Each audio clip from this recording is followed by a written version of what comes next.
ya. Hari ini hadir di studio CP News seorang narasumber kami yang juga adalah salah satu konsumen yang datang sengaja kami undang berbincang-bincang sedikit terkait persoalan atau curhat-curhatan seorang konsumen yang sedang memperjuangkan haknya di salah satu perbankan di Kota Probolinggo. Betul ya? Benar. Ya, baik. Untuk lebih akrabnya biar kita langsung menyapa narasumber kami yang sudah hadir di studio. Selamat datang, Bu. Ya, selamat datang. Perkenalkan namanya. Nama saya Siti Aisyah dari Jerebengkol, Kota Probolinggo. Ya, Siti Aisyah ya. Siti Aisyah. Dari Probolinggo ya. Iya. Profesinya apa ini, Bu? Saya profesi sehari-hari itu guru. Guru ya. Iya. Guru. Selain guru apa? Itu di Agen 46 juga aktif di koperasi. Agennya. Okay. Jadi Agen itu profesi tambahan ya, untuk menunjang ya kebutuhan keluarga ya. Baik, Bu Siti Aisyah ya. Iya. Saya panggil Siti atau Aisyah? Aisyah saja. Aisyah. Lebih akrabnya Aisyah. Aisyah ya. Baik, Bu Aisyah.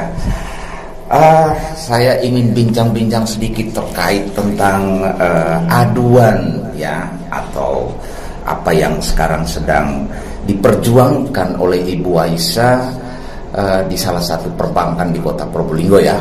Ya, itu terkait apa itu? Begini, kronologisnya awalnya dulu saya mulai dari bulan Agustus biar lebih jelasnya. Itu bulan Agustus itu PIN saya terblokir. Saya ke ABB, ke Agen 46 yang lama. Ternyata saya mau ke petugas ABB-nya, Mas sebut saja Mas Faizul.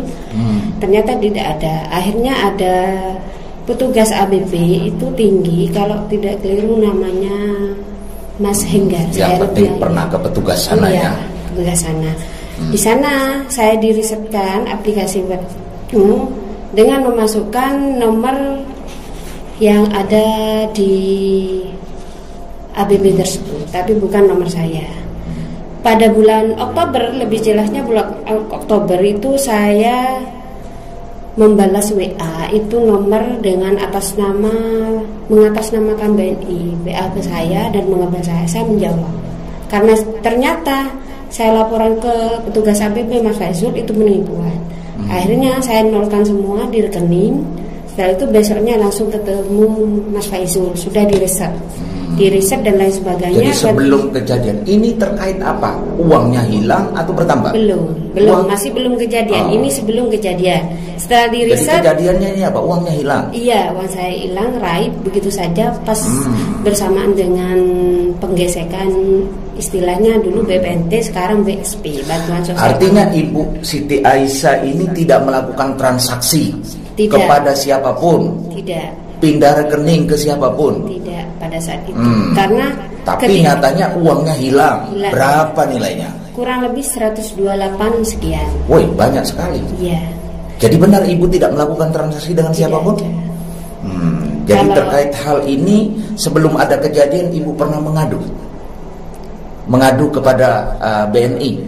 Sudah, saya setelah kejadian perkiraan itu bulan Desember itu kan mohon maaf ya, bulan November itu sudah diriset semua. Karena saya menerima WA, akhirnya Mas Faizul, gimana Mas? Aman. Oke, aman. Karena aman, akhirnya saya menerima tawaran itu dari TKSK namanya Pak Hendra. Karena di wilayah Wonoasit, Jerebeng Kidul sama Kedunggalem masih belum ada edisi untuk penggesekan BSP. Jadi saya menerima tawaran, sifatnya membantu di sana gesek. Setelah tanggal 5 Desember itu saya melakukan tanggal 4, 5 Desember itu saya melakukan penggesekan yang namanya BPNT. Tiba-tiba setelah selesai penggesekan, sore harinya itu perkiraan tanggal 5 Desember itu ternyata mau saya transfer uangnya ke supplier untuk pesan barang, karena ketika setelah gesek kita kan mau membagikan kepada masyarakat. Ternyata pas kurang lebih tanggal 5 Desember jam 4 kurang lebih itu ternyata saldo saya tinggal 49 kurang lebih. Kembali saya tanya lagi, Ibu Siti Aisyah tidak melakukan transaksi dengan siapapun ya? Tidak. Benar ya? Benar. Tapi uangnya benar-benar hilang ini ya? Hilang. Namun jauh sebelum uang itu hilang sudah sempat mengadu ya? Pada saat itu, pas kejadian saya langsung menelpon petugas ABB-nya, yaitu Mas Faizul. Katanya, mungkin Bu error atau bagaimana. Oke lah, karena saya merasa tidak puas. Kok error? Akhirnya saya ke ATM. Ternyata pada saat itu kan bersamaan dengan penggesekan atau pencairan atau bagaimana, di ATM terdekat itu lagi tidak bisa, error juga. Error juga. Akhirnya, ada sebuah sistem di perbankan yang bermasalah ya? Ya, pada saat itu informasi dari Mas Faizul. Akhirnya saya belum aman, saya ngebel, telepon, mungkin Bu. Akhirnya disarankan untuk cek ATM saya di bank lain. Saya cek di bank lain, yaitu Bank Jatim. Ternyata memang saldo saya kurang lebih 49, kurang lebih 50.000. Berarti yang hilang kembali Hilang lagi berapa jumlahnya? Kurang lebih 128 Itu juta. uang orang ya? Iya. Artinya ibu yang tanggung jawab ini sekarang? Iya. Sekarang saya mau tanya, sudah berapa lama Ibu Siti Aisyah menjadi agen atau agent dalam hal ini? Kurang lebih 2 tahun. Saya 2 tahun. Lebih tepatnya saya lupa juga. Selama jadi agent atau jadi agen, apa seringkah terjadi permasalahan-permasalahan dalam hal sistem? Sering terjadi. Sering terjadi. Ya, biasanya pas pada Permasalahannya apa? Sering terjadi itu apa? Kadang error. Error. Ya akhirnya kalau pas waktu penggesekan error, kita berhenti, tidak gesek. Jadi sering ya, selama 2 tahun Ibu mengalami sering terjadi gitu ya, error ya, ada sebuah sistem ya. Iya, karena bersamaan, geseknya bersamaan. Akhirnya kita tunggu sampai itu informasi. Nah selama 2 tahun seperti kayak gitu, diatasi ya, buatkan laporan, diatasi ya. Iya. Uangnya aman-aman saja ya. Aman. Sampai dengan kejadian seperti kayak gini pun Ibu masih tetap menjaga ya. Tetap saya transaksi. Sekarang pun juga tetap menjaga transaksi. Ya. Gitu ya. Sekarang saya mau tanya, setelah rugi 128 juta, sudah kemana saja Ibu mencari keadilan ini? Saya dibantu oleh petugas ABB, saya ke kepolisian laporan karena dalam 4 bulan itu katanya nunggu informasi dari pusat. Sudah dilapor, ya, buat laporan. Tapi yang laporan itu Mas Faizul yang buat apa, yang buat kirim ke pusat. Kalau saya sendiri ya nunggu, 4 katanya bulan nunggu sudah, ya? informasi 4 bulan. Ternyata setelah 4 bulan saya desak, itu tidak ada. Belum ada hasilnya. Tapi ada ya bukti tanda terima yang laporannya itu. Akhirnya ada juga ya? saya menindaklanjuti ke kantor polisian. Sampai saat ini masih belum ada informasi dari kepolisian. Sebelum Ibu Siti Aisyah datang mengadu ke Lembaga Perlindungan Konsumen, terus sempat diwawancarai oleh CB News pada hari ini. Per hari ini kira-kira ada informasi apa? Saya terkait karena hilang, saya akhirnya buka-buka bagaimana cara saya itu, uang saya itu bisa aman dan kembali lagi. Ternyata ada salah satu teman saya menginformasikan di kejadian di Mandiri. Akhirnya karena saya tahu LPKN ya, akhirnya saya inisiatif sekarang ke sini untuk laporan gitu ya. Pengaduan sih, banyak pengaduan ya. Baik, untuk memperjuangkan hak saya. Terima kasih Bu Siti sudah mempercayakan Lembaga Perlindungan Konsumen, dan memang itu kewenangannya yang dikasih oleh negara untuk melindungi hak konsumen. Dasarnya jelas Undang-Undang Nomor 8 tahun 1999 tentang perlindungan konsumen. Harapannya apa sekarang setelah Ibu mengadu ini sekarang atau curhat-curhat ini? Harapannya uang saya kembali ya. Dan berikutnya tidak ada korban lagi seperti saya. Karena selama 4 bulan ini yang jelas saya tidak fokus dalam banyak hal termasuk tugas saya dan kewajiban saya selama itu, karena memikirkan uang sebesar itu saya dapatkan dari mana untuk membayar komoditi. Selain uangnya hilang, ada lagi kerugiannya? Tidak ada. Moral? Yang jelas nama baik saya tercemar. Dikiranya uang itu dipakai saya pribadi. Apalagi menjelang Idul Fitri ya. Mungkin begitu seperti ya. Itu. Cukup Bu. Okay. Pemirsa, itulah hasil bincang-bincang kami dengan salah seorang konsumen. Ini luar biasa, dan kejadiannya ini menjadi sebuah harapan tentunya, sehingga ada sebuah sistem perbankan dalam memproteksi keamanan keuangan nasabah benar-benar harus dijaga agar hal ini tidak akan terulang lagi di Republik ini. andai kata ini terjadi pada salah satu Siti Aisyah yang hadir ada di sebelah saya, bagaimana dengan Aisyah yang lain yang sampai dengan hari ini sudah memperjuangkan haknya namun belum mendapatkan hak yang diperjuangkan. Ini fenomena dan ini adalah kejadian yang perlu harus ditindak, harus diperjuangkan. Dan ini luar biasa ini kejadiannya ini. Selain raibnya uang 128 juta, juga ada kerugian moral yang dialami oleh konsumen ini dalam memperjuangkan haknya. Semoga lewat tayangan ini kita berharap para pemangku kebijakan, baik dari perbankan ataupun dari OJK, Otoritas Jasa Keuangan, dan Lembaga Perlindungan Konsumen, mampu memberikan jaminan dan memperjuangkan hak seluruh konsumen yang ada di Republik Indonesia. Baik saudara, setelah kami melakukan wawancara dengan konsumen, langsung kali ini kami menuju ke BNI 46 untuk mencoba mewawancarai pihak manajemen. Kita ikuti liputan beritanya.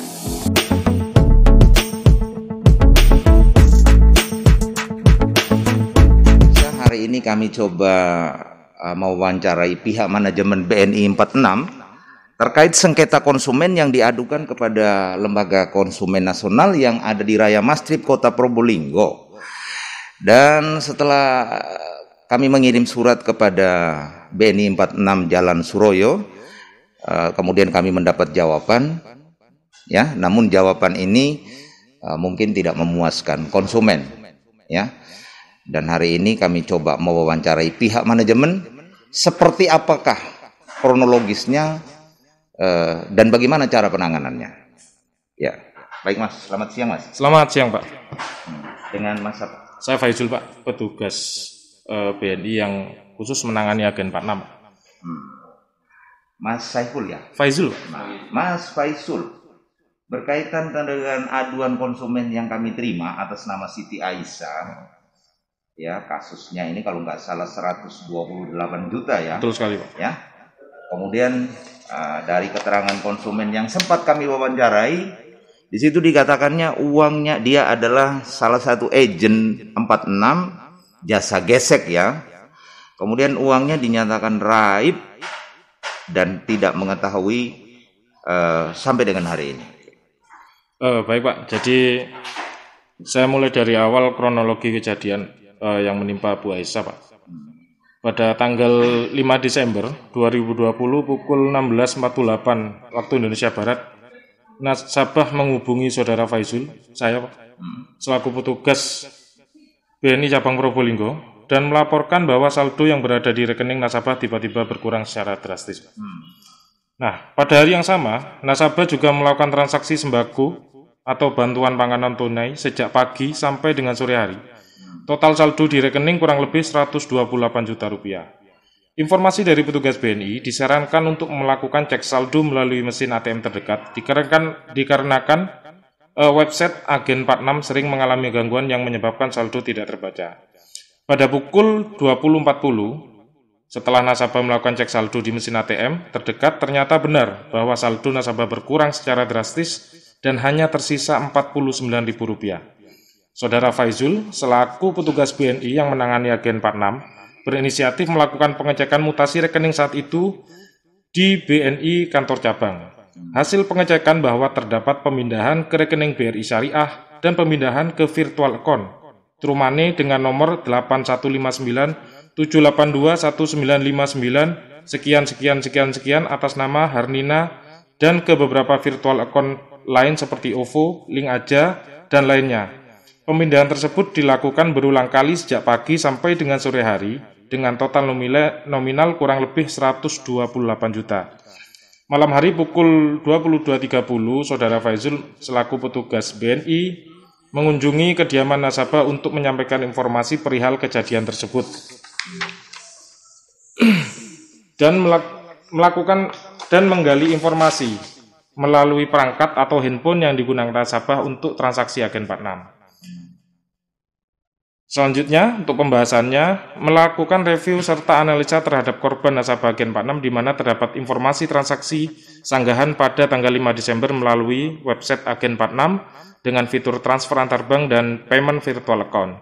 Berdasarkan data dan fakta yang diperoleh melalui kronologis kejadian yang dialami oleh nasabah, penelitian registrasi dan aktivasi akuisisi Agen 46, log transaksi Agen 46, aliran dana, log 3346, log IP address serta analisa data-data seluruh dokumen informasi terhadap urutan atas sanggahan transaksi pada tanggal 5 Desember 2020 diduga menjadi korban kejahatan eksternal terkait adanya modus social engineering atau SOCENG. Web phishing Agen 46 yang diawali kebocoran data, adapun penjelasan informasi sebagai berikut. Pada tanggal 4 Januari, Divisi CLN menghubungi nasabah Agen 46 atas nama Siti Aisyah dan petugas BNI Saudara Faizul untuk mencari informasi terkait transaksi disput yang dialami nasabah. Hasil kronologis nasabah atas nama Siti Aisyah dan petugas BNI Faizul Fitro sebagai berikut. Pada tanggal 4 November, nasabah dihubungi oleh pihak lain yang mengatasnamakan BNI dengan modus menawarkan mesin EDC melalui pesan WhatsApp.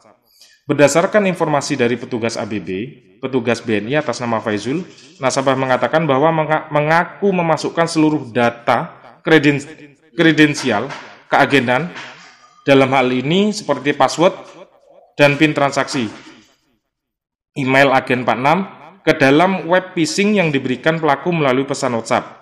Web phishing ini merupakan web cloning yang dibuat oleh pelaku yang nantinya disebar ke calon korban, yang mana nanti web phishing tersebut bisa merecord password dan PIN transaksi untuk login di menu Agen 46, yang mana menu Agen 46 itu digunakan untuk seluruh aktivitas Agen 46, mulai transfer, mulai setor tunai, tarik tunai, pembelian pulsa, pembayaran BPJS, dan lain sebagainya. Nah, dari situ celah pelaku web phishing bisa masuk atau membobol rekening Agen 46 tersebut.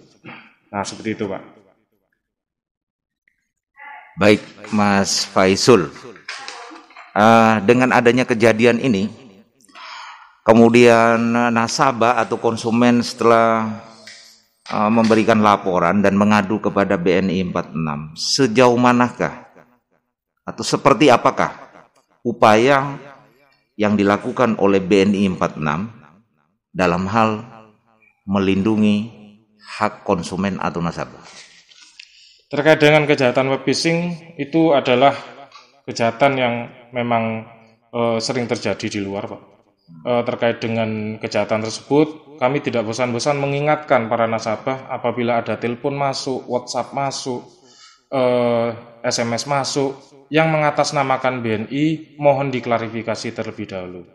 Nah, itu selain dari agen, kejadian-kejadian yang membobol ATM, kartu kredit, dan lain sebagainya juga biasa sering terjadi dengan modus yang sama. Nah, upaya dari BNI, Pak,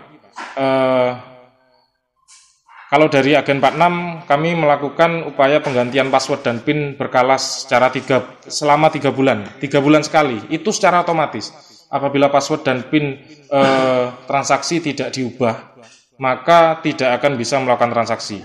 Wajib melakukan perubahan password, karena masuknya pelaku ke menu transaksi nasabah maupun agen melalui password dan transaksi dan PIN transaksi tersebut.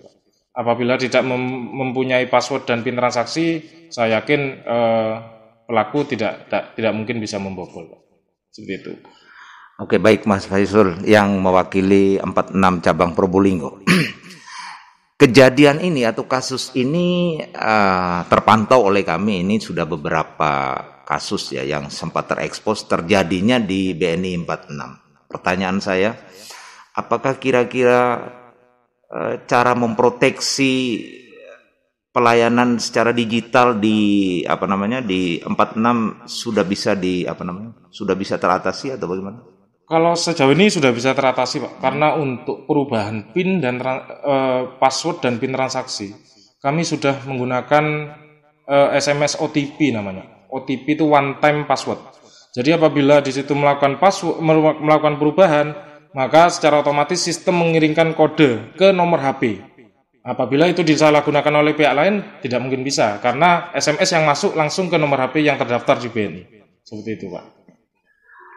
Baik, menurut kronologis tadi yang dibacakan tadi itu ya, itu kayaknya si pelaku ini mengerti betul tentang alur transaksi, tata cara pembayaran atau pelaksanaan transaksi seorang agen di 46. Kira-kira seperti apa pendapatnya, Mas? Kalau seperti itu kan sudah menjadi pekerjaan mereka, Pak. Maka mereka wajib mengetahui semua seluk-beluk detail transaksi yang dilakukan di bank manapun, bukan hanya di BNI. Baik transaksi kartu kredit, harus mengetahui nomor CCV 3 angka di belakang, mereka juga harus tahu. Mereka pasti mempelajari karena itu sudah menjadi pekerjaan mereka.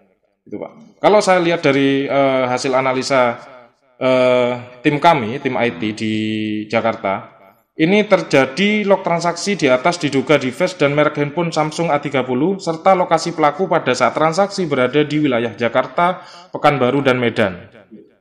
Nah, ini hampir seluruh agen di Indonesia, Pak, hampir mengalami kejadian seperti ini. Jadi di blast melalui WA seluruh agen, dikirim link palsu atau website palsu yang mengatasnamakan BNI. Nah, yang mana nanti apabila si agen membuka link tersebut, memasukkan password dan PIN transaksi, username, nah itu secara otomatis akan merecord, Pak, ke pelaku.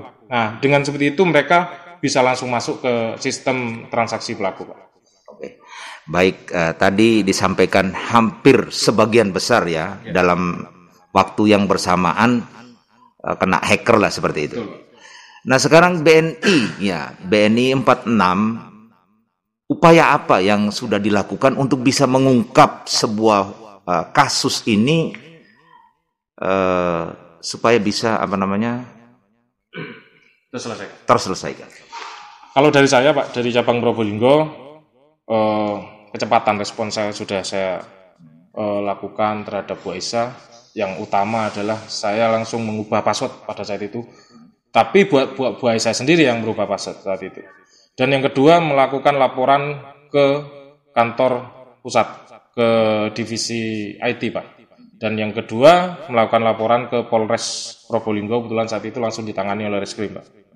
Dan saya juga sudah diperiksa sebagai saksi, dan teman saya pada saat itu yang ikut saya ke rumah Bu Aisyah juga sudah diperiksa sebagai saksi.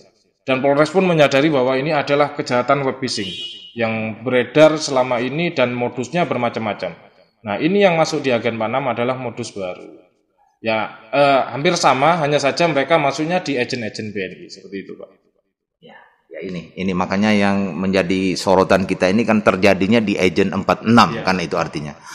Artinya kan ada banyak spekulasi di tengah-tengah masyarakat karena yang terjadi ini adalah di agen 46. Ada apa kan begitu. Nah, sementara upaya hukum untuk bisa mengungkap ini sejauh mana yang sudah dilakukan oleh 46 atau dibiarkan begini saja atau mencoba untuk mengungkap kan begitu sebuah kejahatan IT seperti gitu? Kalau dari BNI, Pak, dari tim IT, dari website pelaku itu sudah dilakukan penutupan dan pelaporan ke domain websitenya, Pak. Jadi sudah dilakukan penutupan web palsu mereka sudah dilakukan penutupan. Yang kedua, kami bekerja sama dengan Polres. Kalau di tingkat cabang, Pak, tingkat daerah, itu saat ini sudah ditangani oleh Polres Probolinggo. Kebetulan yang menangani waktu itu Bapak Ibtu Joko. Unit. Ya, Reskrim. Ya, itu kebetulan yang menangani, Pak. Dan kami update informasi terkait dengan penanganan itu menunggu informasi dari Polres juga, Pak. Ya, sementara kan ini kan sistemnya kan terpusat ya. Nah, sampai dengan hari ini kok menurut kami lihat ini upaya hukum untuk mengungkap kejahatan yang terjadi, linknya 46 ini kok tidak memuaskan konsumen atau nasabah. Kalau sejauh ini, Pak, kami yang di daerah juga mengandalkan dari divisi IT yang di kantor pusat, Pak. Selama ini mereka seperti apa untuk melakukan pencegahan dan mengatasi hal tersebut, kami juga belum terinfo gitu loh, Pak.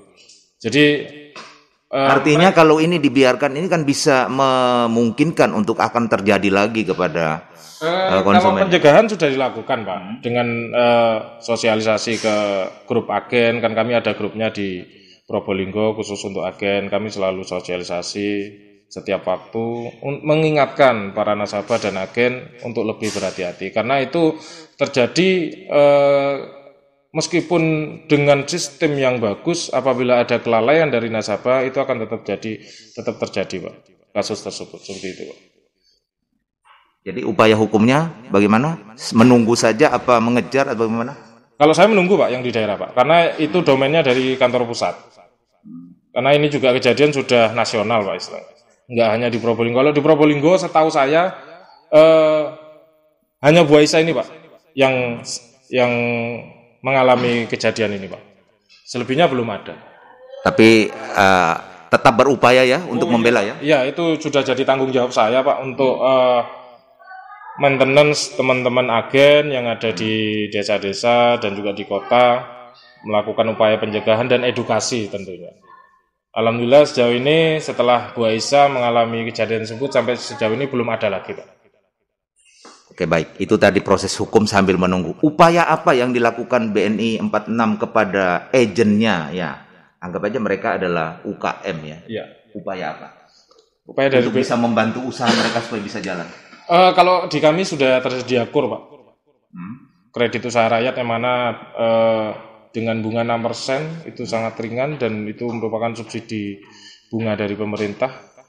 Kalau di bunga konvensional atau bunga komersil bisa lebih dari 6%, ada yang 12%, 14%. Nah kalau di BNI kami dukung dengan KUR dengan bunga yang sangat murah. Saya yakin belum ada bunga yang termasuk 6%. Bu Aisyah ini bisa difasilitasi hal yang Bu Aisyah kemarin Pak, karena mau difasilitasi sebenarnya sudah dilakukan survei ke sana pimpinan, ternyata Bu Aisyah ada pinjaman lain Pak. Di Bank Jatim, di Mandiri, kan banyak Pak pinjamannya. Akhirnya itu upaya kami kemarin. Dari Bulog pun juga nggak bisa bantu Pak, karena itu kan berasnya kan juga dari Bulog. Ya kami minta tolong Bulog lah kemarin.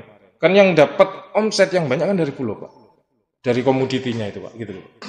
Oke, baik pemirsa, demikianlah liputan kami atau laporan khusus kami terkait kejahatan digital ya, bisa disebut kejahatan digital berarti raibnya uang pun secara digital, yang korbannya adalah nasabah atau agen 46 Probolinggo Jawa Timur. Harapannya saudara nasabah supaya tetap berhati-hati untuk tidak mempercayai informasi di medsos seputarnya, dan selanjutnya juga kita berharap banyak supaya sistem ini segera terproteksi dengan baik guna melindungi hak-hak konsumen di kemudian hari. Demikian laporan kami dari Probolinggo Jawa Timur, CB News untuk kita semua.